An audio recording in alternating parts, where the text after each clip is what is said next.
मेरे प्यारे कक्षा 10 के विद्यार्थियों, आप लोगों का ऑनलाइन हिंदी क्लास में हार्दिक अभिनंदन है। मैं पूर्ण आशा और विश्वास के साथ यह उम्मीद करता हूँ कि आप लोग सुखी होंगे, सानंद होंगे, प्रसन्न होंगे, स्वस्थ होंगे और अपने पठन पाठन का पूरी तरह से आनंद ले रहे होंगे। हमारे सभी शिक्षक बंधु आप लोगों को अच्छा से अच्छा पढ़ाने की कोशिश कर रहे हैं और आप भी अच्छे ढंग से पढ़ने की कोशिश कर रहे होंगे। तो मेरे प्यारे विद्यार्थियों, हम लोग कल पढ़े थे माता का अंचल, जो पाठ पूरा हो गया था। आज हम लोग प्रश्नोत्तर पर चर्चा करेंगे। तो प्रश्नोत्तर पर चर्चा आज करेंगे। आज आपकी दिनांक 13/1/2022, विषय हिंदी, कक्षा 10, पाठ माता का अंचल।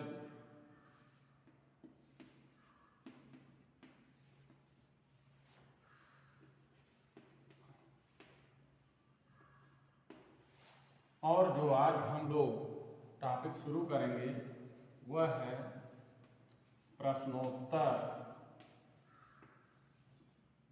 विमर्श, यानी प्रश्नोत्तर पर चर्चा हम करेंगे।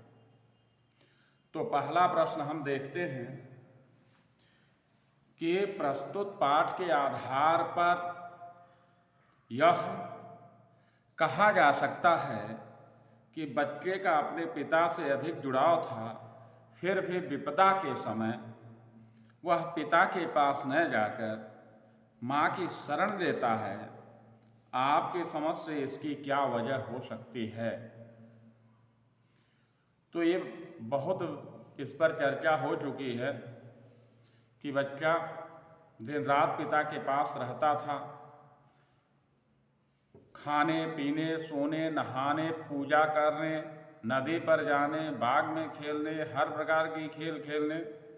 लेकिन जब सांप के भय से वह गिरता पड़ता, लुहलुहान होता हुआ, चुभे हुए पाँव को लेकर के पहुंचता है, तो सबसे पहले पिताजी ही मिलते हैं।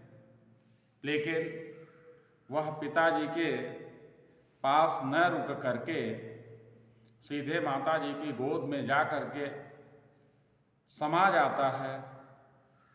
उसकी आवाज़ नहीं निकलती है, शरीर कांपता है और माँ भी सारा काम छोड़ करके उसे अपनी गोद में अपनी छाती से चिपका लेती है। तो मेरे प्यारे बच्चों, एक बच्चे के लिए माँ की गोद से बढ़ करके इस धरती पर दूसरा कोई स्वर्ग नहीं हो सकता। माँ की गोद में जब वह अपना सर रख लेता है तो उसे लगता है कि अब संसार की कोई भी ऐसी ताकत नहीं है जो उसका कुछ बना और बिगाड़ सकती है। माँ की गोद में वह सारे भय से, सारी विपदा से, सारी परेशानियों से मुक्ति प्राप्त कर लेता है, जो कि कहीं भी अन्यत्र नहीं मिल सकता। इसीलिए इस पाठ में भी बालक ने ऐसा ही किया। अब अगला प्रश्न है कि आपके विचार से भोलानाथ अपने साथियों को देखकर सिसकना क्यों भूल जाता है? तो मेरे प्यारे बच्चों, यह बालक का स्वभाव होता है कि उसे किसी भी प्रकार की कोई तकलीफ हो, शारीरिक चोट हो, शारीरिक पीड़ा हो, रोग हो, शोक हो, भय हो, लेकिन जब वह अपने मित्र मंडली को पा जाता है तो सब कुछ भूल जाता है। बच्चों की दुनिया ही अलग होती है। उस दुनिया में इस संसार की कोई भी परेशानी, कोई भी कठिनाई कुछ भी नहीं कर सकती। इसलिए भोलानाथ जब अपने साथियों को पा जाता है तो सिसकना भूल जाता है। अब तीसरे प्रश्न पर विचार करते हैं। तीसरा प्रश्न है कि आपने देखा होगा कि भोलानाथ और उसके साथी जब तब खेलते खाते समय किसी न किसी प्रकार के तुकबंदी करते हैं। आपको यदि अपने खेलों आदि से जुड़ी तुकबंदी याद हो तो लिखिए। तो हम लोग भी अपने समय में बहुत सारी तुकबंदियाँ किया करते थे। जैसे कबड्डी खेलते थे तो कहते थे चोर कबड्डी आरा, हनुमान जी का पारा, लड़के घेर घार के मारा। या चोर कबड्डी आल ताल, मर गई न बिहारी लाल, मोर मुखिया लाल लाल लाल लाल। इस तरह से पिकोल घरा खोल, लखनी लखना खेलते थे तो कहते थे कि दूध की भात, अगर दूसरा कहता था भात तो कहते थे चाटो दहिना लात। इसी तरह से अगर कोई खेल खेल में रोता था तो कहते थे खेल खेल में रोएला, गढ़िया में मुँहा धोएला। और जब हम लोग बैठ करके कोड़ा वाली खेल खेलते थे तो कहते थे कोड़ा जवान शाही, पीछे ताकि मार खाए। और भी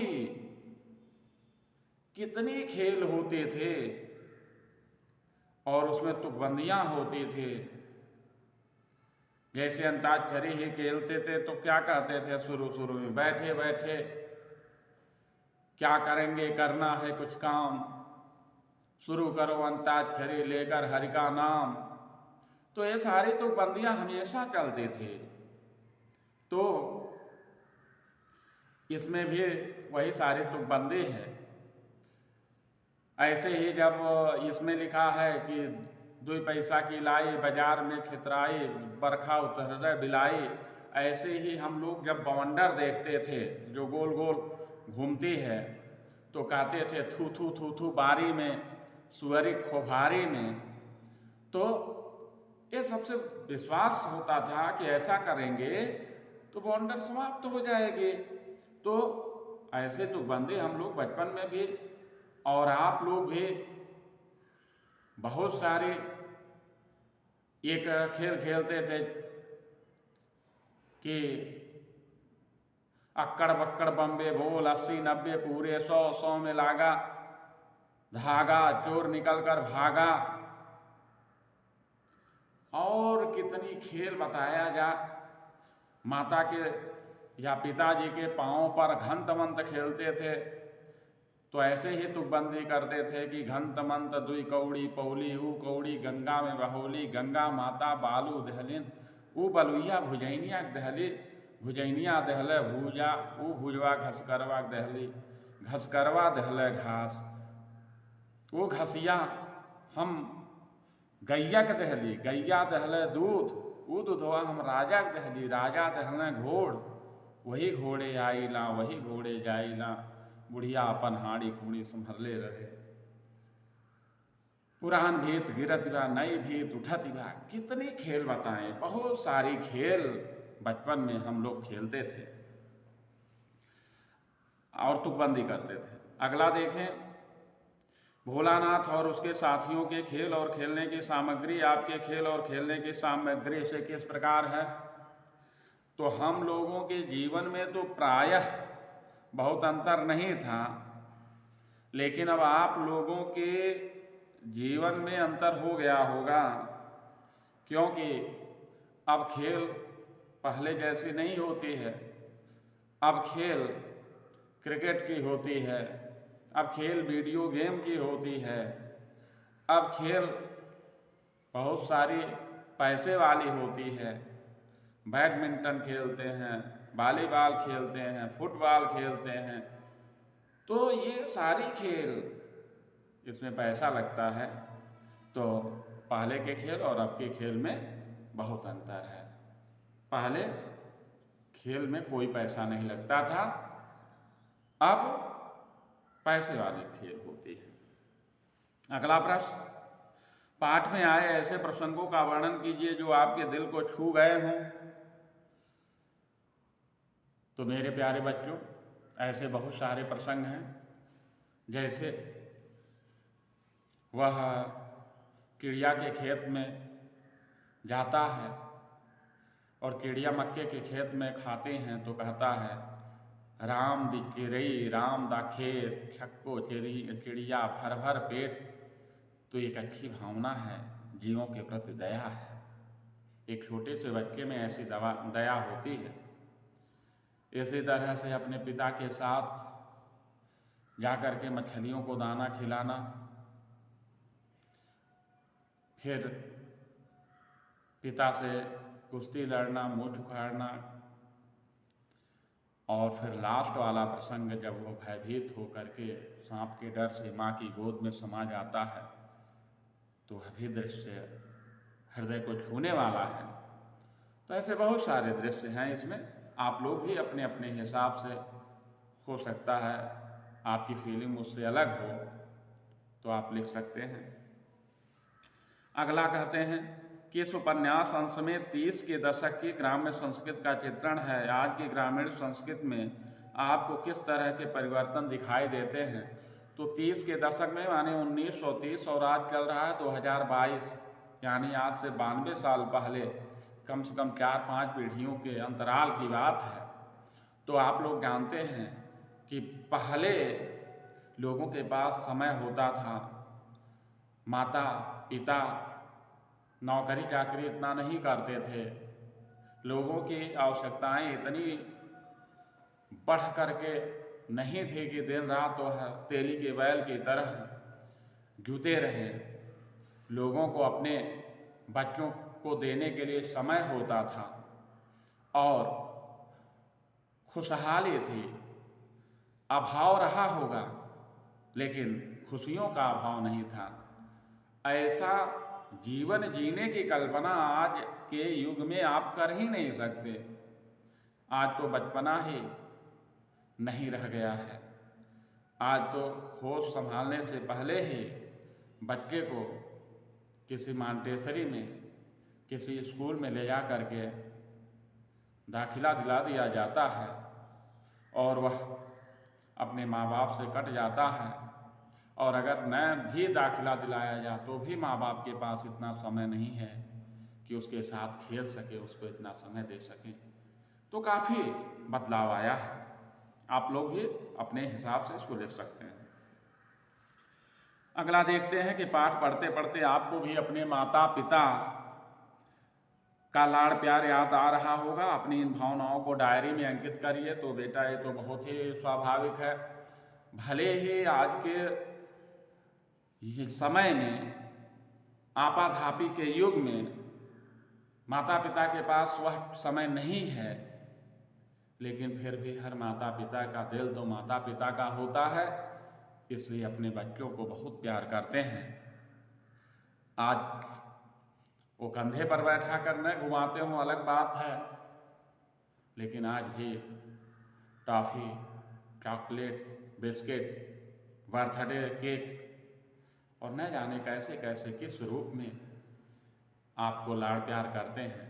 तो आप अपनी फीलिंग ज़रूर लिखिए। अगला प्रश्न है, यहाँ माता पिता का बच्चे के प्रति जो वात्सल्य प्रकट हुआ है, ऐसे अपने शब्दों में लिखिए। तो बेटा, वात्सल्य माने होता है पुत्रवत प्रेम। वात्सल्य, वात्सल्य माने पुत्रवत प्रेम। जो माता पिता अपने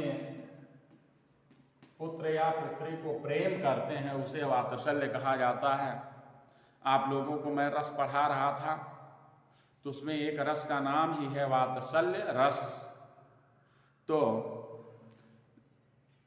यहाँ पर माता पिता का बच्चे के प्रति जो प्यार है, चाहे वह खिलाने पिलाने के मामले में हो, किस तरह से माँ तोता, मैना, गौरैया, कबूतर आदि बना करके उसको अधिक से अधिक खिलाना चाहती है, या अपने पिता के द्वारा वह कुश्ती लड़ता है और पिता उसको ढील दे करके पटका जाते हैं और उनकी छाती पर चढ़ करके उनकी मूंछ उखाड़ता है।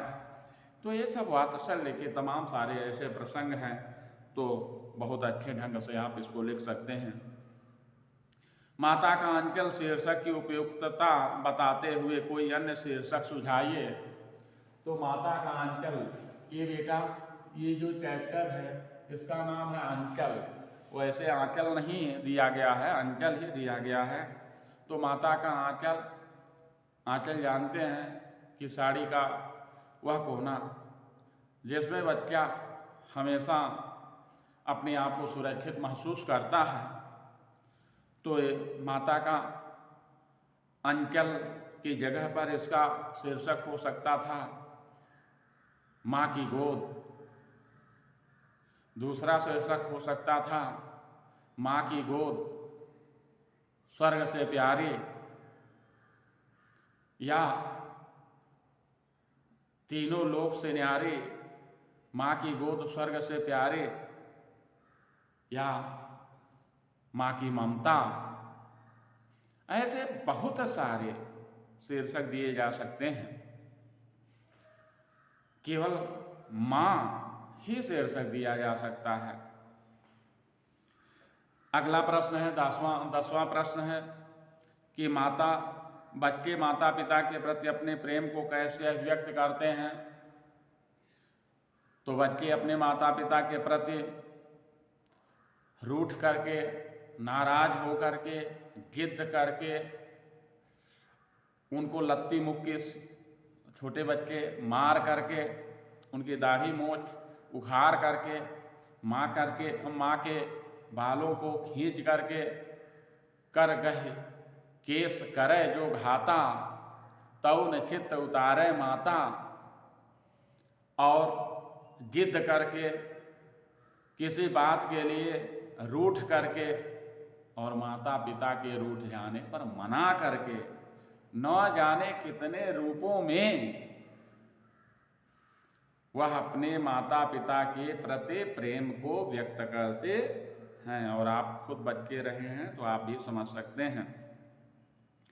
इस पाठ में बच्चे की जो दुनिया रची गई है वह आपके बचपन की दुनिया से किस तरह भिन्न है। तो मेरे प्यारे बच्चों, ये प्रश्न बार बार पूछा गया है और इसके बार बार उत्तर हमने देखने की कोशिश की है कि पहले की दुनिया और आज की दुनिया में बहुत सारे बदलाव आ गए हैं।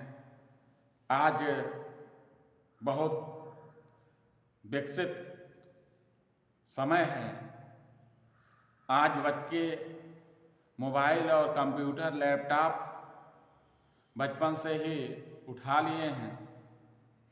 आज वैज्ञानिक आविष्कारों के कारण जीवन के उन संघर्षों का सामना नहीं करना पड़ता है जो पहले किया जाता था। आज चाहे घर में के अंदर की बात हो, चाहे घर के बाहर की बात हो, पहले इस तरह से बच्चे स्कूल नहीं जाया करते थे। बसों में बैठ करके टाई, जूता, मोजा, बेल्ट पहन करके नहीं जाया करते थे। आसपास में जाते थे माता पिता, और इस तरह से सड़क रास्ते नहीं थे, बहुत सारी सुविधाएं नहीं थी। तो बहुत सारी भिन्नता आजकल देखी जा सकती है। फणीश्वर नाथ रेणु और नागार्जुन की आंचलिक रचनाओं को पढ़िए तो बेटा ये प्रश्न तो पूरी तरह से, मैं वही बार बार कहता हूँ, आज गूगल का ज़माना है, इंटरनेट का ज़माना है। सर्च करके आप बड़े आराम से इन कहानियों को पा सकते हैं, चाहे फणीश्वर नाथ रेणु की कहानी हो और चाहे नागार्जुन की कहानी हो। सारी कहानियाँ आप सर्च करके पढ़ सकते हैं। लाइब्रेरी में अगर संभव हो ऐसे पुस्तकें हों तो भी पढ़ सकते हैं, नहीं तो सारी लाइब्रेरी तो आज आपके हाथ में ही है। तो मेरे प्यारे बच्चों, आप लोगों ने माता का अंचल पाठ पढ़ा और इसमें दिए हुए प्रश्नों के उत्तर पर हम लोगों ने चर्चा किया, तो मुझे आशा है कि आप लोगों को सारे प्रश्न अच्छे तरह से समझ में आ गए होंगे और आप लोग इसे अपनी फेयर कॉपी में कर लेंगे और असाइनमेंट में मैं होमवर्क दूंगा, उसे आप पूरा करके आज 5 बजे तक और सबमिट कर दीजिएगा। धन्यवाद, बहुत बहुत धन्यवाद। आप लोग मन से पढ़िए, खूब अच्छे से पढ़िए और आनंद के साथ अपने परीक्षा की तैयारी करिए। धन्यवाद।